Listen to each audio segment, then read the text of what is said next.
program at night. The first voluntary hospital after Pirogov returned from ATO, so we'll speak about, they will tell you, they will inform you about new challenges, new mission of that hospital, and also presentation of new training center.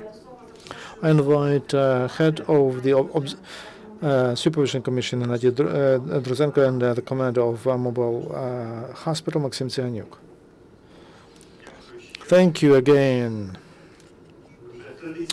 We have a traditional good relations with Ukrainian Crisis Media Center. This is a ground from which we inform the society about all important events in the life of the hospital. I will dare to correct Olena.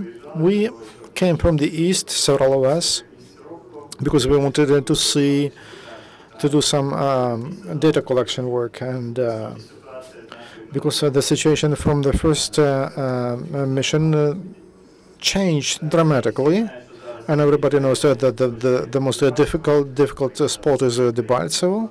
That's from where we returned, and our hospital will go to Sector C, and it will strengthen military medicine group, and and Artiv's per 1 hour in Tortemsk they delivered 36 wounded soldiers. Also will improve civilian medicine because the separatists, together with Russian troops, unfortunately just destroys civilian infrastructure. And Artemivsk became the place where the lot of refugees, military men, National Guards, and the population there grew up substantially. And also on the border, you see Luhansk region in Troitsky. They destroyed in Popasna. They also destroyed a hospital, and also there is in the south. So in 3 towns not far from Artemivsk, they destroyed civilian infrastructure. But people don't stop being sick even in peaceful times. You can imagine what's happening there. So civilians are under the attack, not less or even more in some sense than military men. So the hospital will go for the second mission, but for us to be efficient, our status allows us to work as with civilians and also with military men. Today we came to tell you and to thank the State Department on administrative issues, which after my request to the president made a not typical step, and they gave us the second part of sanatorium Pushya. So I invite you at 2 o'clock to Pushya to see how volunteers, and that's our voluntary hospital, and the state of this is a very good example of cooperation when parts of the sanatorium which were built for party leaders, and now they will be used as the base of training base for doctors and volunteer doctors and those who got them. Despite our voluntary nature, we are trying to be systemic as much as possible, because the times of reflective reaction and is in the past, and because of that, there are a lot of victims, and now we have a very good one training base. And since tomorrow there will be a short school for the second mission, we succeeded to agree with the Ministry of Interior, and not like Dnipro 1 battalion, and two of them are here, and they will defend the doctors, because the doctors must save the lives of people, but not to use weapons, and they don't know how to use it even. So on the other side, we were able to find agreement with the National Security and Defense Council, and now they were authorized. They asked the embassy to help us to raise money, because despite heroism, brevity, tragedy we have in the front, but such a big war like we have now requires resources. You cannot fight against artillery with an automatic, sub-automatic gun, and even if you have it, you need to have charges. You need to have uniform for doctors. Must have everything, medicine, threats, and a lot of stuff, and all those are material things, and without them it's impossible to fight these days. And we have Maksym Tsyhanok, who returned from Artemivsk together with me, and he will tell you more about, as a doctor, about medical situation and what we really desperately need there. First of all,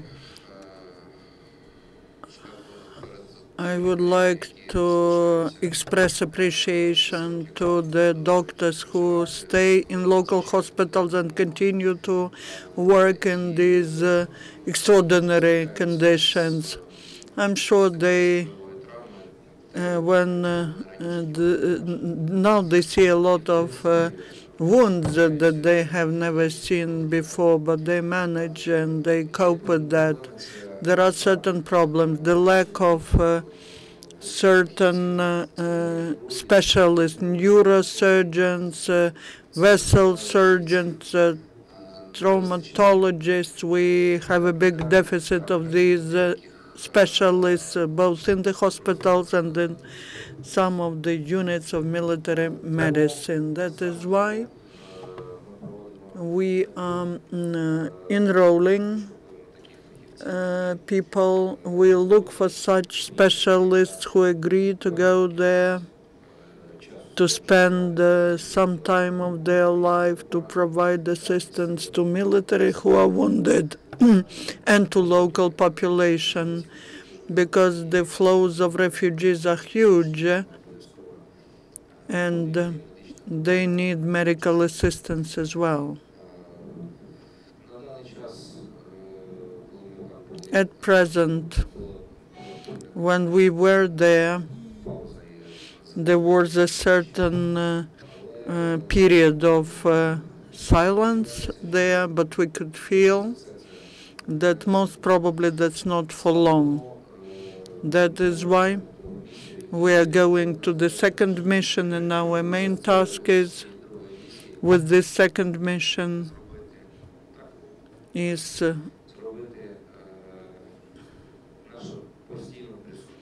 to organize our permanent presence there. Not just like we go and leave, but one group of doctors go there, then in a month another group of doctors replace them, to organize rotation, continuous rotation, so that in the situation when we are needed, we are there, not far away. Thank you. Thank you. I have one more remark, and that's about non-medical aspect of that problem. In fact, one of the problems that the military face is interaction with local authorities. The medical platoon or just military platoon comes, they're not local, they do not know the economy of the settlement of the municipality, and we would like to boast. The first one, the first place we visited in Artemivsk was Artemivsk, and we managed to find understanding with Oleksiy Reva. He is the mayor who has been there for 25 years, and he said, okay, you're professors from Kiev, I will provide you accommodation, and he realized that medicine is the key to loyalty to Ukraine. When medical people come, not just military medical, but medical, and they start treating local population free of charge, maybe first time they see free and high quality medicine free of charge, immediately the attitude to Ukraine changes, and that was our experience in Kurakhova when we were there before the new year. And there are same expectations from us from Artemivsk. This is the city with 100,000 population and plus IDPs, and the system is overloaded. And we understand that this is what creates loyalty of the population, and also people create adequate conditions for the work of the doctors. One thing, when you come with the machine gun, they give you electricity, water, and that's all. But I would like to thank Artemivsky mayor of Artemivsk, who was elected during all the presidents and all the authorities, and he's the real father of the city. And we agreed about cooperation with him. He helps us, and we promise to help as we can the central regional hospital and help them with all we can, and providing assistance, medical assistance to local people. Any questions? Anything to clarify?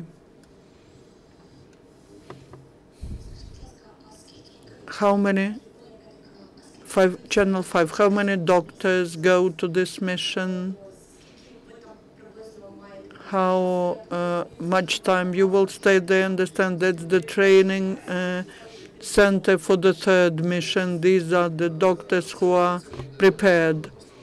This will be the doctors who were in the first mission. That's 15 doctors of different specialties: surgeons, therapists, vessel surgeon, abdominal surgeon, the whole spectrum of specialization which is needed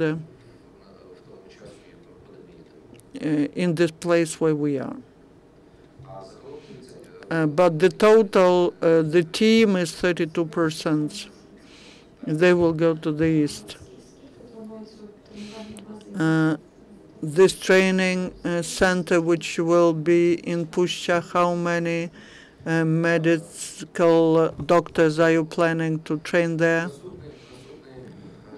or medical personnel? The next group will be up to 50 persons, and we will use our instructors, trainers, people with experience who will be teaching the tactical medicine for those who don't have such a knowledge and such skills.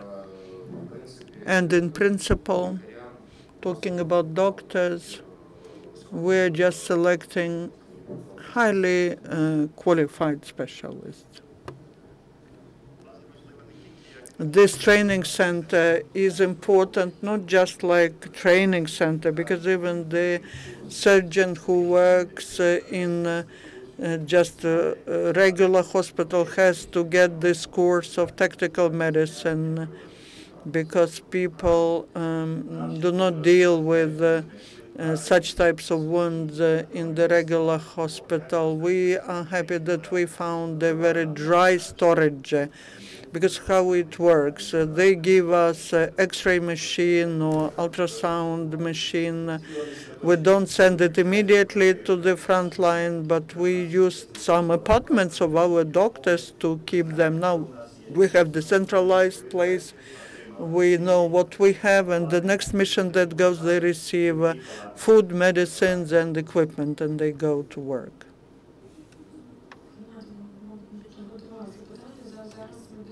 And two questions to you. The mobile hospital, that what it is, that is one mobile surgery theater, surgery room, 2 ambulances, sorry.